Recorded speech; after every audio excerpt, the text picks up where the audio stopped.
Águeda, bienvenida pues, a este Substack Live, a este episodio grabado en vivo. Para quienes no te conocen, yo creo que sí, porque es un rostro habitual en nuestras redes sociales, pero era hora de estrenarte aquí en el podcast, ¿no? Así que, ¿qué tal, Águeda? ¿Cómo estás? Muchas gracias, Fabi. Me hace mucha ilusión estar aquí, la verdad. Me hace mucha ilusión poder participar ya en algún episodio, en este caso en el directo.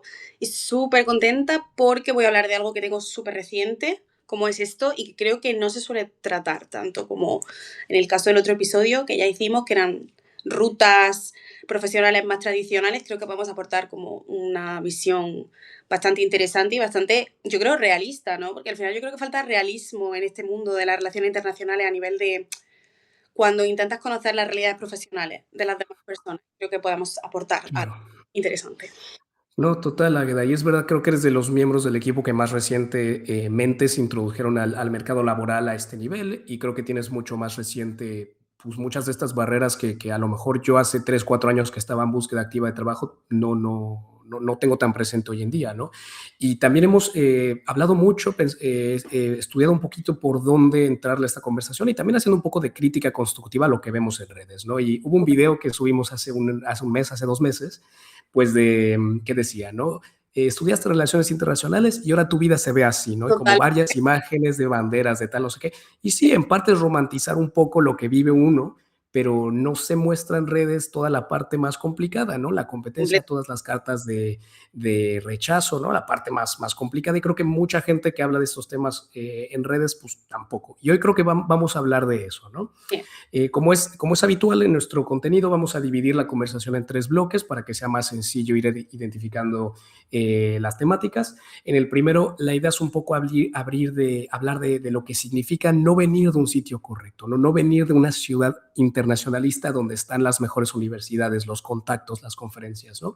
En el segundo bloque, la idea es hablar un poquito más de este camino no convencional, las distintas carreras, los distintos perfiles, las distintas habilidades que se pueden poner en marcha en una carrera de relaciones internacionales, política internacional, pero no se suele conocer así como tal. Y al final vamos a cerrar con algo que tampoco se habla mucho en voz alta en estos discursos, ¿no? De los obstáculos ya reales que se enfrenta uno en el día a día, ¿no? Como joven profesional, ya sea el color de tu piel, ya sea el género, ¿no? Desde un ángulo a lo mejor un poco más testimonial. Águeda, yo creo que sin más podemos ir con ese primer bloque y bueno, Genial. igualmente es agradecer a los oyentes, ¿no? Pero por favor, Águeda, ¿por qué no nos das una breve introducción, ¿no? O sea, ¿tú por dónde entraste a este mundo? Vale, pues la verdad que yo, a diferencia de ti, Fabio, yo no estudié nada directamente, pues vamos a decir, directamente relacionado con esto. No soy graduada en Derecho, ni en Relaciones Internacionales, ni en Ciencias Políticas. Yo soy graduada en Traducción e Interpretación por la Universidad de Granada, que dentro de los estudios de idiomas, traducción, interpretación es una universidad prestigiosa en España, pero no es una universidad, no deja de ser una universidad pública como otra cualquiera dentro de mi país de origen, que es España, y en mi ciudad natal, que es Granada, en Andalucía, al sur de España. Realmente nunca fue mi plan A, porque mi plan A realmente era poder estudiarlo en como combinándolo con alguna otra carrera, como por ejemplo relaciones internacionales, pero yo en ese momento no contaba con los medios para poder irme a una ciudad como Madrid o como Barcelona. Entonces decidí quedarme en Granada, me gradué en traducción e interpretación. Como era de esperar, a lo largo de mi carrera me di cuenta que no me quería dedicar a ser traductora. Se podría haber utilizado la interpretación para poder acabar en organismos institucionales o internacionales, porque hay muchas personas trabajando en eso, pero me di cuenta que me quería especializar en algo que sí tuviera algo más que ver con relaciones internacionales. En este caso lo hice a través de estudios europeos, que es como estudios regionales, podemos decir, en ese sentido, y no fue una decisión directamente, que viniera directamente después de mi carrera. Necesité un tiempo para darme cuenta que realmente era eso lo que quería.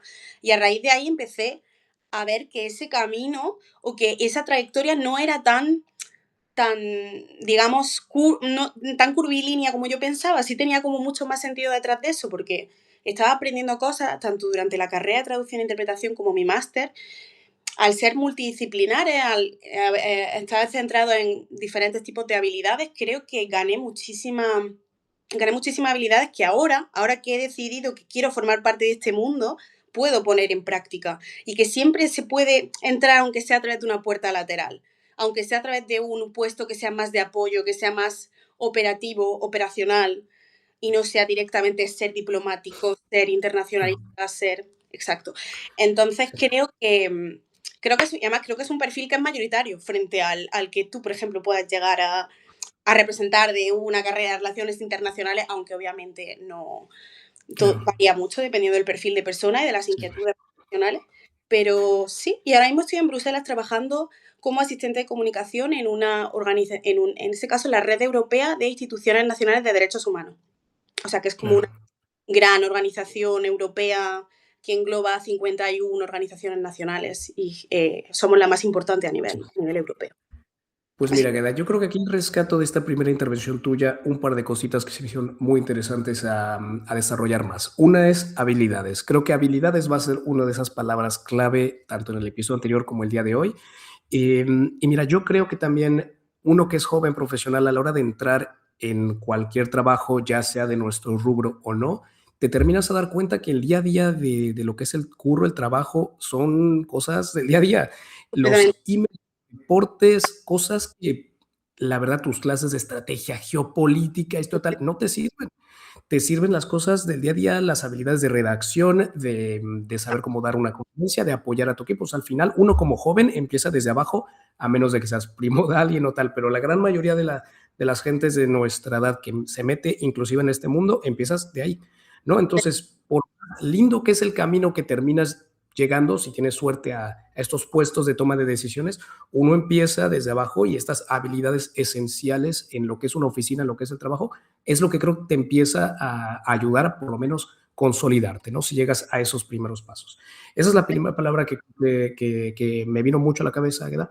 Y la segunda, que a lo mejor te quiero preguntar también para que desarrolles un poquito más, es en lo de la ubicación, ¿no? Tú nos cuentas que vienes de Granada, de Andalucía, y fíjate, yo estudié en Madrid y aún así a mí Madrid también me costó mucho trabajo encontrar lugares donde encontrar oportunidades de este estilo, ¿no? Digo, aquí Bruselas es el día a día, pero para entrar ahora por ese ángulo, ¿no? De lo que es la ubicación, lo que es la distancia, ¿cómo fue tu experiencia?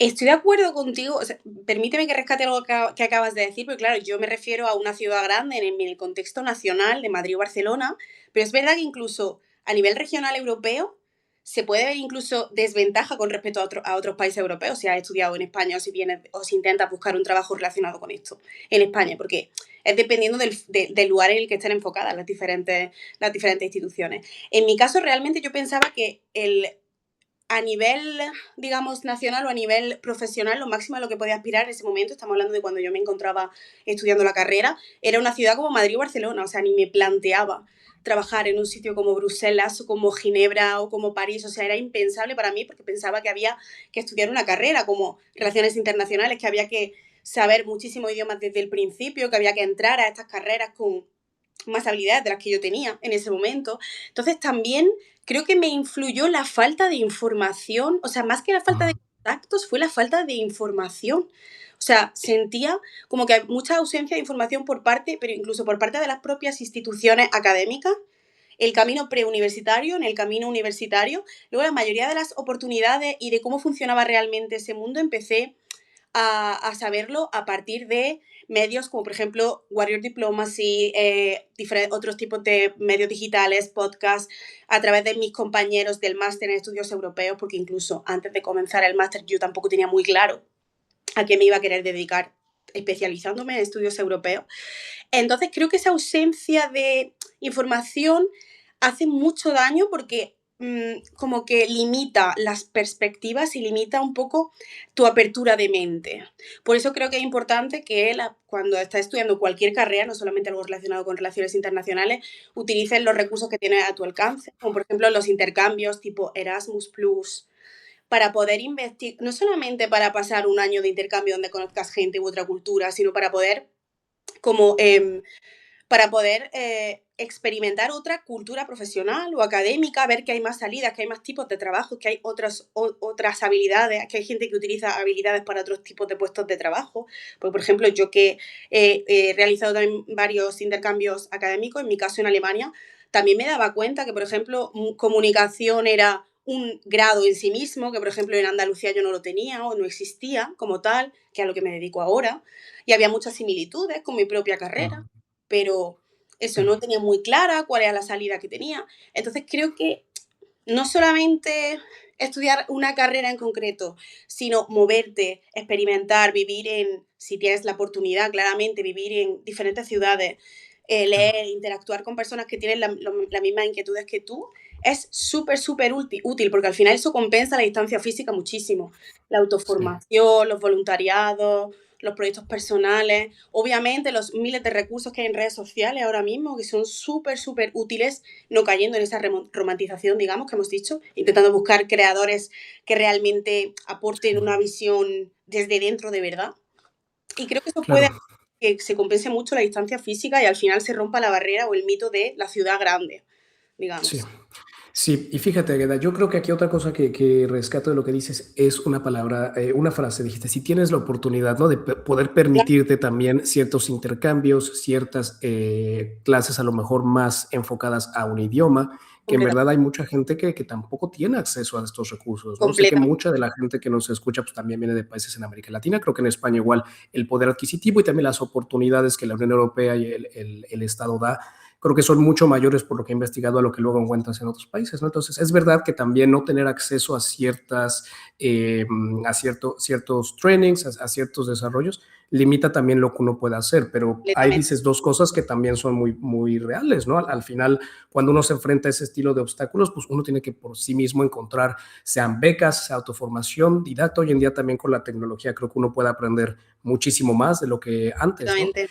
Y a lo mejor, Agatha, también me gustaría preguntarte tú cómo viste lo que es las clases y las asignaturas, ¿no? Tú, por lo que me comentabas, no estudiaste relaciones internacionales. No, Yo soy un amante porque me gustó mucho lo que estudié, pero también creo que no es necesario estudiarlo para trabajar acá.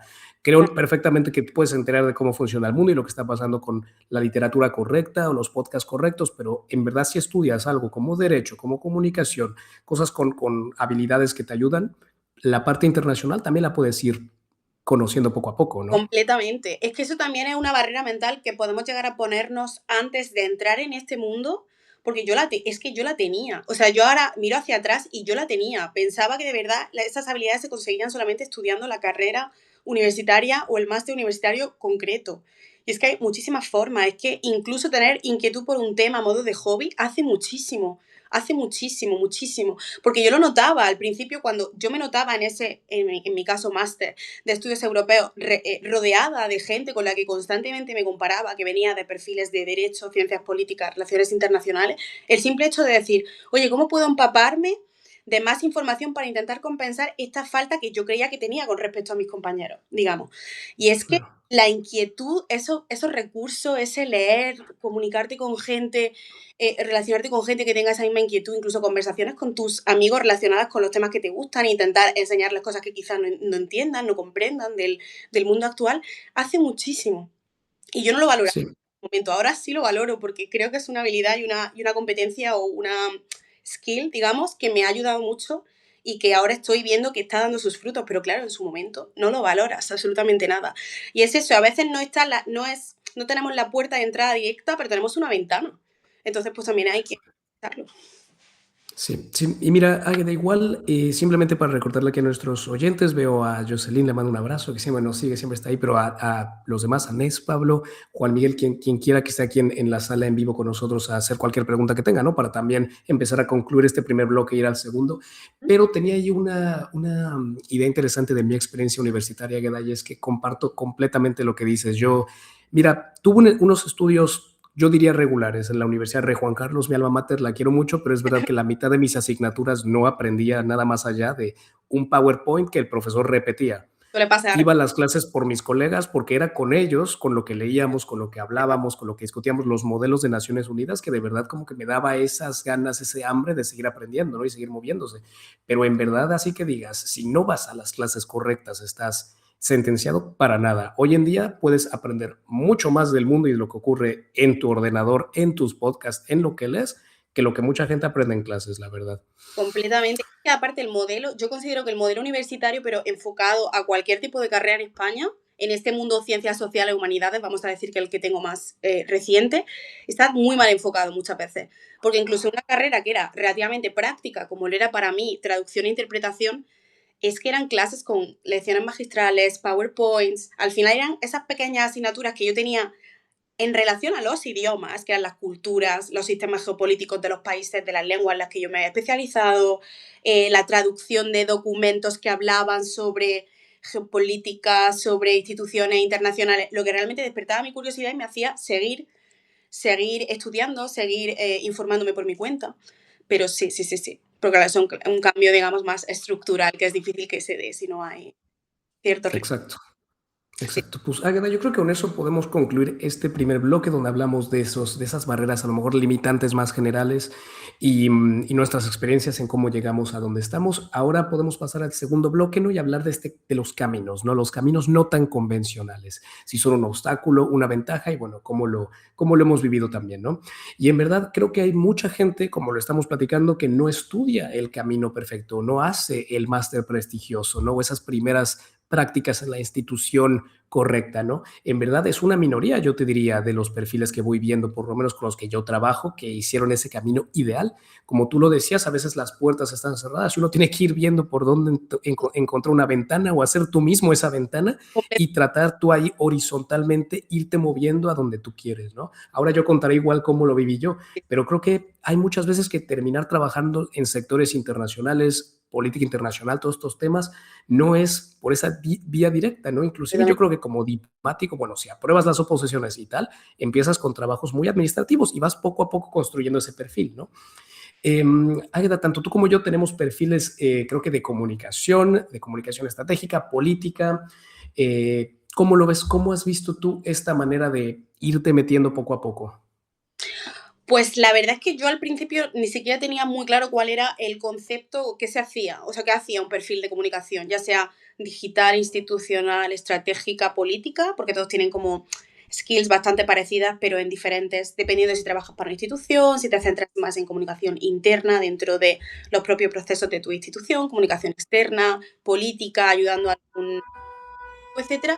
Para mí era un concepto muy amplio, como que no conseguía aterrizar, porque yo lo asociaba, no, o sea, yo había como momentos que lo asociaba a marketing, lo asociaba a periodismo, lo asociaba a gestionar redes sociales, entonces no me daba cuenta realmente de cuál era el valor que tenía ese perfil dentro de cómo puede ser una institución en la que trabajo yo ahora mismo. Y al final se trata de un perfil de apoyo, porque hay muchos perfiles operacionales o de apoyo, por ejemplo, finanzas, recursos humanos, comunicación, project management, que es que son el pilar fundamental sobre el que se sustenta una organización y una institución. Y por mucho que haya un equipo legal, por mucho que haya representación política dentro de una institución, que al final esa es la persona que va a los meetings, hace lobby frente a actores europeos, actores internacionales.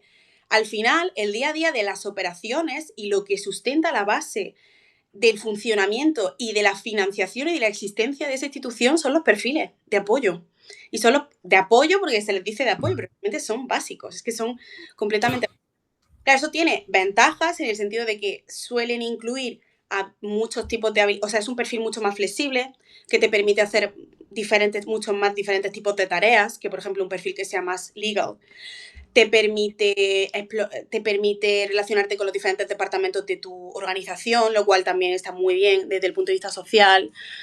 Pero normalmente suele ser un trabajo más solitario, está infrafinanciado, no se le da tanta importancia, pero es que es vital. O sea, comunicar lo que hace tu institución o contribuir a que sea visible a nivel digital o presencialmente, o todos estos materiales gráficos, visuales que se crean para poder hacer el marketing o la publicidad de estas instituciones, que son básicos, porque si no te ven, Sí, financian y no saben sí. qué, y no pueden. Sí, sí, no, claro, o sea, ponte a pensar que cualquier actor político, ¿qué es lo que hace? Comunicar, ya sea su proyecto, ya sea su campaña, tal, si no tienes esa voz, ya de ahí vas de bajada, ¿no? Y yo entré igual que tú, fíjate, yo empecé mi carrera trabajando en comunicación interna, Claro. ¿no? Que digo, no es lo más sexy, pero cuando se te ofrece un contrato de ese estilo, venga, va, y vas aprendiendo mínimo cómo funciona internamente la organización y vas demostrando tus habilidades, y ahora sí que trabajo en temas políticos, temas que me interesan, pero una cosa te va llevando a la siguiente, ¿no? Y también, si terminas con puestos de ese estilo, vas conociendo gente y también vas poco a poco creando esa red interna en donde estás, ¿no?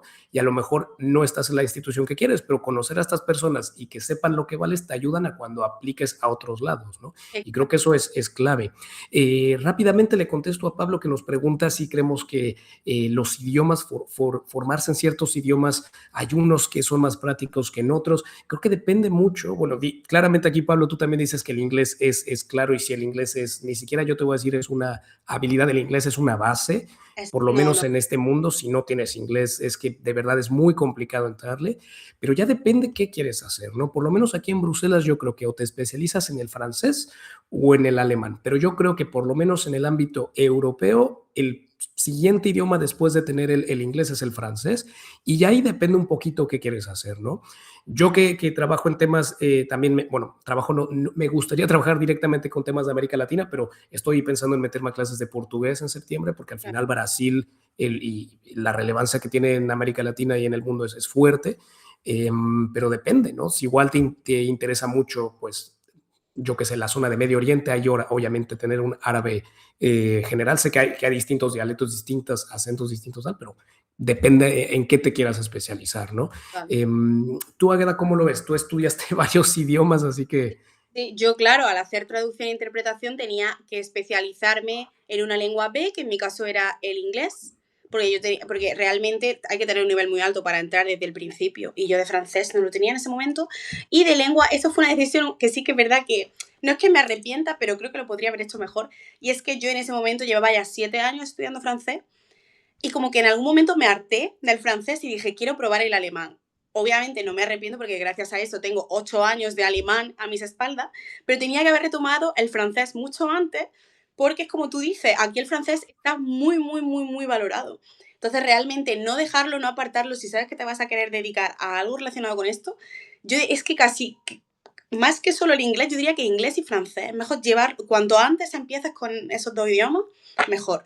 Y obviamente luego pues si te puedes especializar en alemán o yo en mi caso también hice danés, que es que no tiene nada, o sea, a ver, es un idioma muy nicho, la verdad, pero Oh. obviamente neerlandés también aquí porque es idioma oficial, en el caso de Bélgica, y como tú has dicho, pues te quieres especializar en diferentes regiones, pues el árabe es súper útil, el chino es extremadamente útil, el Sí. ruso, el portugués, creo que Y creo que obviamente, también no hace falta tener un idioma al extremo, ¿no? O sea, no, no, no, obviamente hay unos que sí, pero mientras tengas un cierto conocimiento de uno que otro, hoy con las nuevas tecnologías también, mira, mientras entiendas un poco y puedas escribir tal, ya está. O sea, no hace falta que cada idioma que estudies lo tengas en un C2, ¿no? Creo que eso es no, no, clave. no, no. Sí. Águeda, me gustaría hacerte también una pregunta para retomar un poco la narrativa de este segundo bloque, ¿no? Estamos hablando de perfiles no tradicionales, a lo mejor un poquito más horizontales, y lo Ujú. importante que es a lo mejor cómo empiezas a que hagan un sentido, un camino, ¿no? Cómo empiezas a crear una narrativa, una historia coherente para que poco a poco estas experiencias más dispersas lleven una dirección. ¿Cómo verías ese tema? Pues es una pregunta bastante, bastante compleja, porque ya te digo, a mí me costó darme cuenta de que realmente lo que estaba aprendiendo me iba a servir para el objetivo que yo tenía a largo plazo.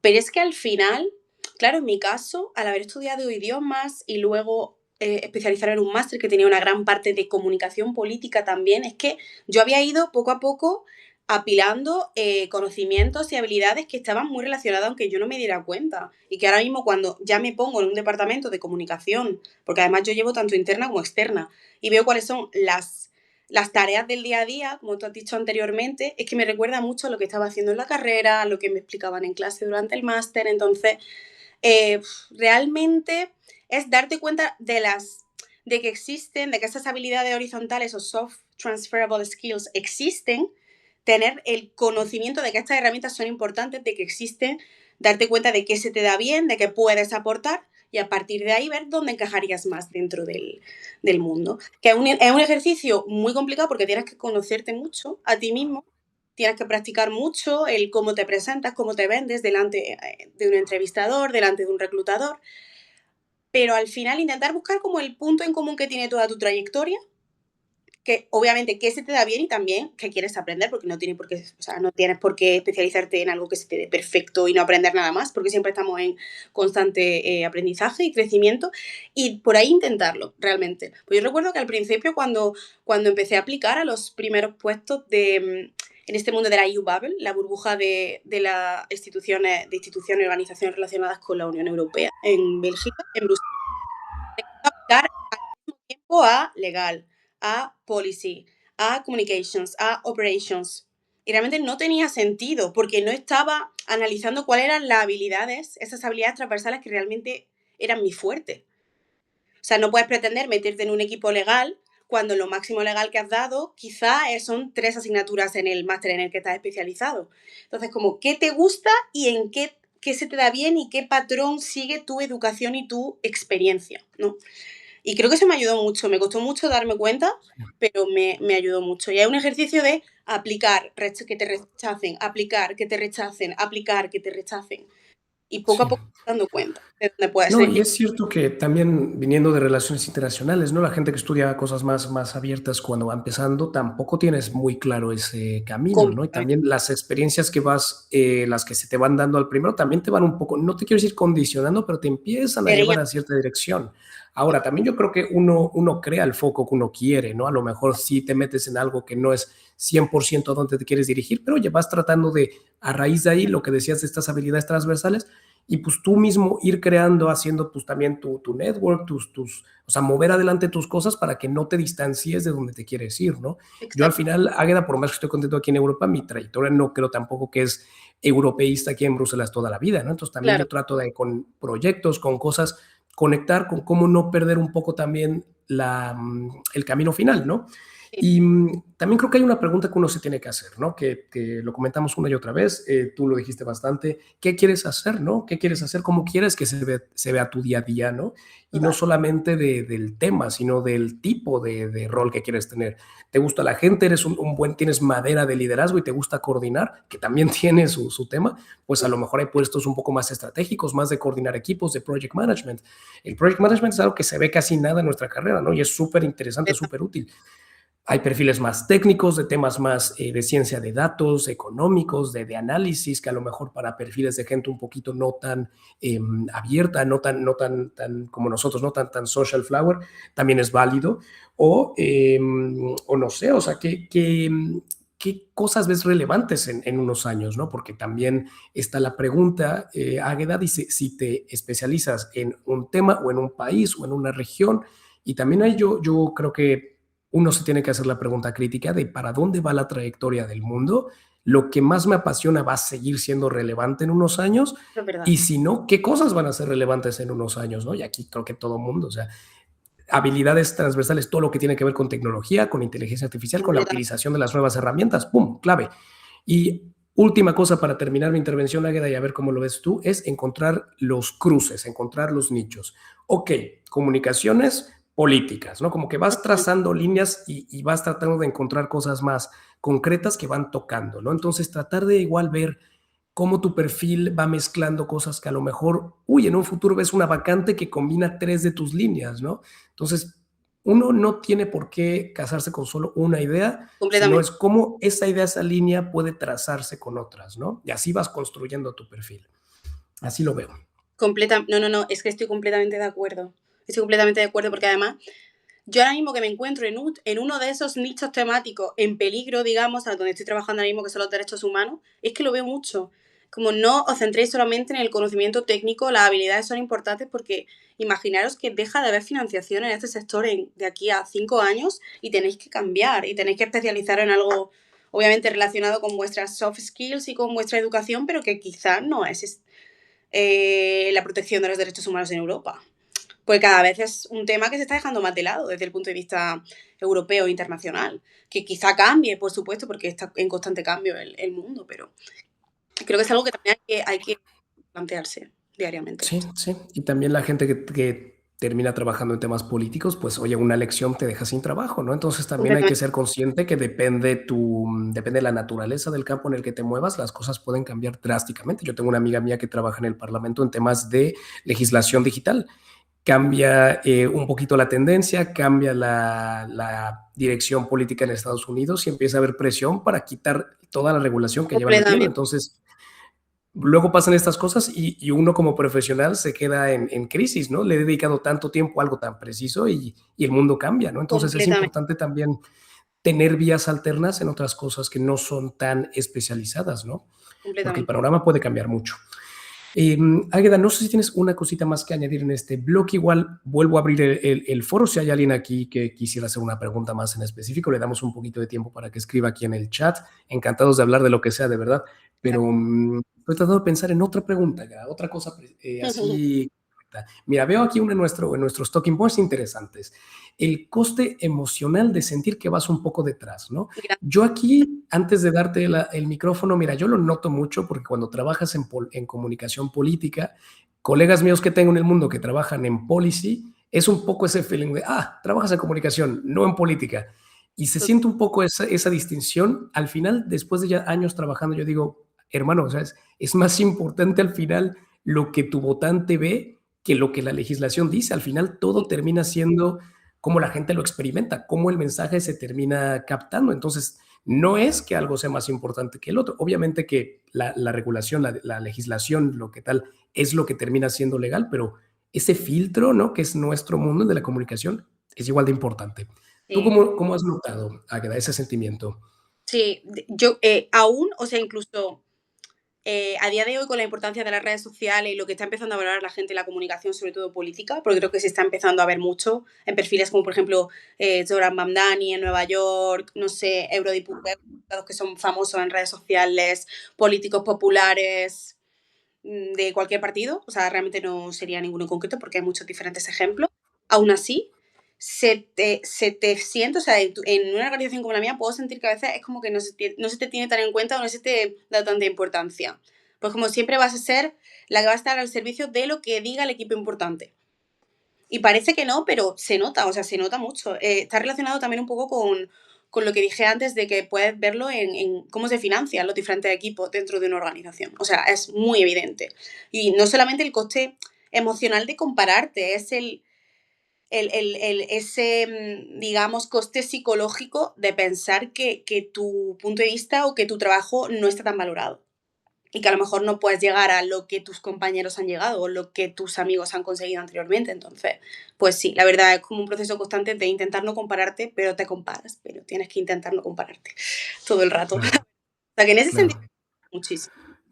Sí, sí, es verdad, es algo que tienes ahí. Yo no sé, me trae un poco de calma también pensar que tu camino y como un profesional en el mundo de la comunicación política te ayuda también a mover tus habilidades de un lugar a otro, ¿no? Y es algo que cada institución, cada partido político, cada compañía tal tiene. O sea, ahora yo estoy más metido en temas de prensa, no es comunicaciones tal, pero desde la parte de cómo reportas a los periodistas, ¿no? Uy, hay una crisis, ¿qué va a decir von der Leyen, no? Bueno, ojalá un par de cosas nada más escrito a von der Leyen, pero es esa parte de, ok, algo es el tema, algo es el experto que te va a dar la sustancia y tú tienes que tener el conocimiento político para darle ese spin y Exacto, eso es algo que a mí me encanta y es claro. tan importante como cualquier otro rol, ya sea finanzas, ya sea los analistas, tal. Y no sé, por lo menos para mí creo que es una manera también fácil de entrar al campo, porque pues oye, somos jóvenes, tenemos habilidades, suele haber muchas oportunidades en cosas de comunicación y creo que es buena manera de empezar a moverte en este mundo y luego saltar Completamente, a cosas un poquito más específicas, ¿no, Águeda? Mira, completamente. tengo aquí una pregunta, Águeda, vamos a ver y luego ya Perdona, pasamos a nuestro tercer y... Sí, ¿te por puedo favor, cortar? por favor. Creo que estoy teniendo un problema de conexión porque me está dando aquí un error. ¿Tú me puedes Sí. escuchar? ¿Puedo quitar la cámara? Yo te escucho y te veo bien, ¿eh? Vale, Si vale, aquí alguien en la sala podrá confirmarlo, vale. perfecto, simplemente para saber. Yo te escucho bien Go on. y ¿Quieres contestar la pregunta? Creo que voy a quitar la cámara un segundo sí, porque... sin problema alguno. Vale. Camila, leo tu pregunta y te la respondo. Buen día igualmente. Nuestro criterio para incursionar en el ámbito de la redacción y la investigación, si es un área sostenible y rentable en comparación de otras más tradicionales. Camila, creo que esa es una pregunta bastante interesante, la verdad. Mira, yo no tengo un perfil de investigación, tengo colegas que sí han llevado un poco más su camino por posgrados, PhDs, y irse un poco más por el ámbito académico. No creo que es un área que esté en crisis. Es verdad que la financiación y tal es un tema, ¿no? Al final, si las universidades no contratan, no dan presupuesto, pues la gente que trabaja ahí se ve afectada, ¿no? Pero creo que es algo esencial para nuestra disciplina, la verdad. Y a veces yo le tengo un poco de envidia de la buena a la gente que se dedica a la academia y al análisis y a la investigación, porque se dedican a lo que más les encanta, ¿no? Y pueden hablar, pueden investigar en los temas que más les apasionan, ¿no? Entonces, ser un investigador en estos temas en nuestro mundo, en un mundo que está cambiando tanto, creo que todos los años de teorías tal cada mes, cada día se empiezan a romper, ¿no? Y es súper importante que haya más gente sacando nuevas teorías o nuevas maneras de ver el mundo, creo que es muy importante. Pero sí es cierto que también vivimos en un ecosistema económico como el que venimos, ¿no? Y pues también el trabajo tiene que producir algo y tiene que haber ahí cierto proceso monetario, ¿no? Y hay veces que la investigación, que la educación tal, no se le da el peso que debería, ¿no? Entonces creo que también es un campo impresionante, súper importante, pero lamentablemente también hay que pensar un poco, ¿no? Depende, bueno, igual el privilegio que cada quien tiene, ¿no? A lo mejor hay gente que se puede permitir campos de ese estilo, ¿no? Hay gente que a lo mejor sí necesita pues un cierto revenue más grande, ¿no? Entonces depende también un poco de lo que un negocio, ¿no? Pero de que sea un área rentable en el sentido profesional, en lo que te deja, yo creo que sí. Y ves Sí. gente impresionante que escribe libros, que analiza, qué tal, y yo es un perfil que me encantaría tratar de buscar en unos años, no te miento, ¿eh? Pero siento que cuando eres joven también está muy bien tener experiencia práctica para después en un año poder decir, soy un académico, ¿no? Soy un catedrático y viví de lo que te estoy hablando, ¿no? No solo lo estudié, creo que también es muy importante eso. Completamente. ¿Tú, Águeda, cómo lo ves? El tema de la He investigación. vuelto. Perdonad si veis cambio, es que me estaba fallando la conexión ahí, entonces he cambiado de sitio para no perderla, básicamente, y creo que aquí también hay mejor iluminación, perdonadme. Estoy completamente de acuerdo, como una persona que también se planteó en su momento si el PhD o hacerse una carrera de investigadora, em, porque esa es una de las primeras preguntas que te sueles hacer, ¿es rentable? ¿Realmente me va a compensar a largo plazo? Creo que contar con algo de experiencia previa siempre es un plus antes de tomar esa decisión, la verdad. O sea, yo personalmente lo opino. La verdad que me parece un punto de partida, o sea, me parece una carrera que yo primero le daría una oportunidad a intentar experimentar eso que me apasiona desde el punto de vista de una experiencia en el mundo profesional real antes de especializarme y hacer una carrera, digamos, más académica. Pero siempre se van a necesitar investigadores en todos los ámbitos. O sea que no creo que tampoco por eso deje de ser rentable. Para nada, Sí, para nada. sí, Y en el ámbito de las ciencias sociales, además, en muchos países europeos son carreras que están bastante reconocidas y bastante bien remuneradas. Obviamente depende de la zona geográfica claro. y Y creo depende que del también, ámbito, por supuesto. Águeda, creo que inclusive dentro de las instituciones, dentro de los partidos, Total. dentro de estos sistemas, también hay roles de este estilo, ¿eh? Hay Los gente a lo mejor, experts, los expertos, investigación legal, claro. sí, O sea, tener ese rol de investigar, de redactar, de tal, no es nada más desde la vía académica y total. universitaria y de estudios, también tiene su rol dentro de este, ¿no? De este mundo complejo de instituciones de política y tal, ¿eh? No, no tienes tampoco por qué definirte como académico solamente en instituciones de enseñanza, ¿no? También puedes trasladar esas habilidades a compañías o empresas o instituciones, ¿no? Son temitas que también veo. Águeda, bueno, veo que Águeda se ha tenido problemas técnicos, se ha salido de la grabación, supongo que se conectará en un segundito, pero pues empezando a pasar a el siguiente y último bloque, ¿no? Que teníamos aquí pensado el día de hoy, y es tratar un poco de las barreras ya más frontales que vivimos, ¿no? Como jóvenes profesionales en este mundo. Igualmente, vuelvo a abrir un poco aquí el foro. Si hay alguien que tenga otra preguntita, por favor, siéntase libre de hacerla. Encantados de responderlas. Y si no, quisiera pues comenzar con Camila. Un abrazo, muchas gracias de verdad por tu pregunta. Eh, Había una chica que nos comentó en este episodio que hicimos el año pasado sobre las 3 diferentes rutas, que le gustó el episodio, pero que sentía que hacía falta de ver una perspectiva más diversa, ¿no? En ese episodio éramos tres hombres y no, a veces hace falta tener una perspectiva sobre cómo una mujer en este campo lo vive, ¿no? Espero que Águeda se pueda conectar ahora a esta parte del episodio para que nos lo cuente. Pero creo que esa era una crítica muy buena, fue un episodio interesante, pero hay veces que uno vive obstáculos que no puedes entenderlos a menos de que sufras tú de esas experiencias, ¿no? Si yo algo puedo aportar en este tercer bloque de barreras y cosas que me he afrontado en mi vida, a lo mejor yo lo metería más desde el ámbito de la juventud y desde a lo mejor ser latinoamericano aquí en Europa, ¿no? Esas serían los dos, no handicaps, pero las dos cosas no... un poco más distintas que sueles ver de la gente que trabaja, por lo menos en las instituciones. Y empiezo con la primera, cuando es joven, ¿no? Gran parte de la gente que nos sigue en el podcast, pues suelen ser jóvenes profesionales. En War of Diplomacy solamente hay 3 o 4 warriors millennials, la mayoría estamos en nuestros 20s, mid-20s, early 20s. Entonces yo creo que ser joven en este mundo siempre es un tema, ¿no? No me dejan de llegar personas en el trabajo pensando que soy un becario, a pesar de haber trabajado ahí 3 años, ¿no? Y es algo que creo que también yo me veo más joven de lo que soy, ¿no? Pero sí creo que es algo que todos experimentamos mucho. Eh, es difícil que se te tome en serio, tienes que ganarte tu lugar en el trabajo, estés en donde estés, sea en nuestro campo o no, pero no creo que sea tampoco algo imposible, ¿no? Creo que lo primero es ganarte esa confianza de tus equipos, de tu gente que está a tu alrededor y poco a poco pues que esa reputación salga más allá, ¿no? Yo creo que los jóvenes tenemos muchas cosas a nuestro favor, todo el desarrollo tecnológico, cómo está cambiando el mundo, creo que favorece a gente tan capaz de adaptarse a las nuevas tendencias como nosotros, que colegas más mayores que los que yo veo en el trabajo, ¿no? Creo que eso es algo esencial. Y viendo cómo cambia el panorama del día a día del trabajo y las nuevas tecnologías, es que creo que la ventaja está a nuestro favor, ¿no? La cosa es que lamentablemente el sistema no favorece las nuevas oportunidades, ¿no? Entonces, hace falta más jóvenes y más jóvenes entrando en este mundo para que poco a poco la cosa cambie, ¿no? Y también que los team leaders un poco más jóvenes también entiendan, ¿no? El valor real que puede traer alguien un poco más joven a los equipos.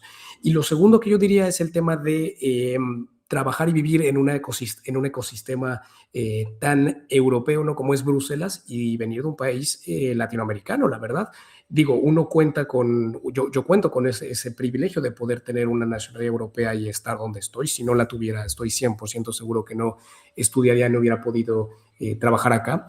Pero es cierto que después de, déjenme invito a quedar rápido aquí a la grabación para que se pueda unir.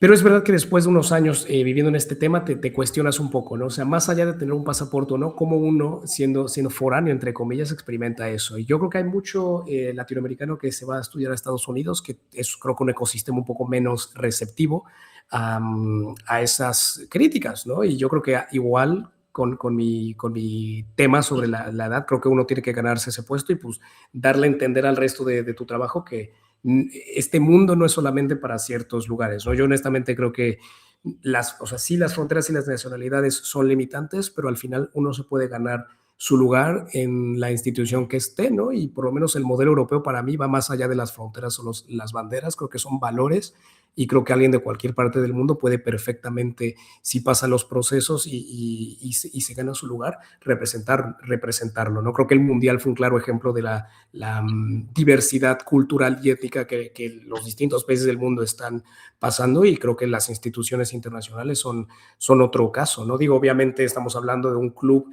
un poquito más cerrado, ¿no? Como es la Unión Europea, pero trabajé en la OSD, que es un club un poco más abierto, hay más países asiáticos y latinoamericanos y ahí también es impresionante ver la variedad de perfiles que hay de todo tipo, ¿no? Es cierto que luego los latinos nos sentimos un poco más atrás por sí, 100 cosas, pero honestamente la educación y la calidad de los profesionales en América Latina es tan elevada como la puedes ver en otros lugares. No hay que dejarse atrás en ese aspecto.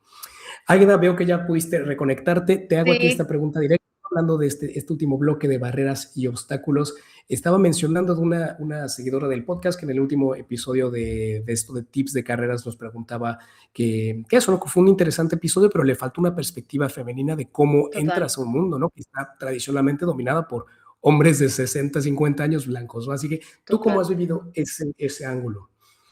Voy a ser breve, que no sé cuánto va a durar esto, madre mía, que se me vaya la conexión justo ahora. Pero bueno, yo tengo que ser sincera en el sentido de que hasta ahora no he notado ningún tipo de discriminación directa, digamos, pero sí que en el día a día y en la forma, sobre todo lo que tengo más reciente, que es todo este momento previo aplicando, pasando por entrevistas de trabajo, intentando buscar nuestro hueco aquí, creo que hay una clara desventaja hacia nosotras en el sentido de que este tipo de habilidades que se suelen requerir, no solo en este caso no tanto las soft, bueno, sí parte de las soft skills, pero también muchas de estas habilidades que realmente son importantes para poder, es lo que hemos hablado antes, crear un camino coherente, estar seguras de nosotros mismos y de nosotras mismas a la hora de saber qué queremos y de ir a por ello, no se nos enseña a lo largo, o sea, no se nos enseña tanto, no se nos enseña tanto. Eh, que leí por ahí hace no mucho que se hizo un estudio, una gran Big Four hizo un estudio entre diferentes ejecutivas, que además son mujeres que han llegado a puestos muy, muy altos, que creo que esto aplicaría a relaciones internacionales también, donde se evidenciaba que el síndrome del impostor y el miedo y la falta de herramientas para autopostularte es algo que afecta mayoritariamente o en mayor medida a las mujeres que a los hombres, porque no se te enseña a, no digamos levantar la voz, pero yo que sé, a poner tu opinión encima de la mesa, sientes que siempre te van a interrumpir, no sé, sientes que tienes que cumplir y agradar a los demás, ya sea un equipo que está a tu mismo nivel o las personas a las que gestionas. Porque no aplica solamente en el ámbito de los grandes puestos, digamos, ¿no? Que es como, bueno, no, porque estoy rodeada de hombres. Es que la masculinización de los espacios dentro de las instituciones se nota desde el punto de vista de que puedes ver muchas mujeres en los puestos, como he dicho, más operacionales, más de apoyo, más los mayoritarios, y conforme va subiendo hay cada vez menos. En el caso de mi organización, por ejemplo, tenemos una secretaria general, que es la parte más diplomática, y es una mujer, y es que ella misma incluso hace estos comentarios. Estamos hablando de una persona que lleva 20 años en este mundo. Imagina un perfil que sea más bajo, que sea como más de a pie, como a nosotros. Pues, obviamente, también parto de la base de que soy extremadamente privilegiada, porque sigo siendo europea, sigo siendo blanca, sigo siendo cisgénero, entonces por supuesto todas estas cosas no aplican, o sea, no me afectan directamente, pero el simple hecho de...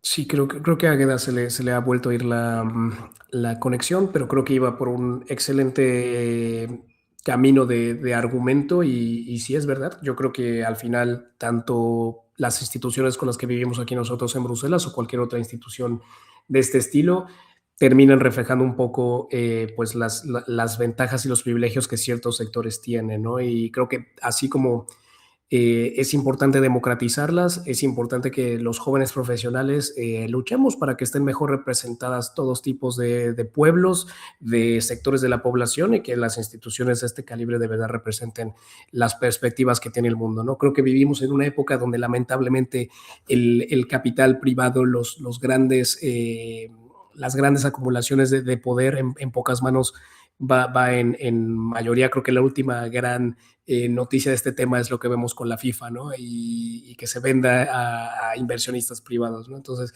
creo que perfectamente la geopolítica y la geoeconomía y el interés privado están cada vez más interconectados, entonces hay que tener pues un poco más de ojo, ¿no? Evitar que esto también se traduzca a los centros de poder nacionales. Con eso yo a lo mejor concluiría este episodio. Me da un poquito de lástima no poder concluir con Águeda. Veo que sus problemas técnicos están aquí complicados. Llevamos ya casi 50 minutos de grabación. Simplemente es agradecer a aquellas personas que estuvieron aquí en el live. La verdad es que no solemos hacer tantas grabaciones en vivo, pero agradezco mucho, mucho su tiempo, a aquellos que nos hicieron un par de preguntas. Y bueno, esto es nuestra pequeña manera de aportar un poco con nuestras experiencias profesionales lo que hemos vivido y pues con ganas de apoyar un poco a aquellos que andan también en caminos similares. Esto es un proyecto sin ánimos de lucro, por completo amor al arte y nada, que a la gente le guste y de verdad le aporte algo lo que hacemos, nos ayuda muchísimo. Un abrazo a todos y bueno, que tengan buena tarde, que tengan buena mañana.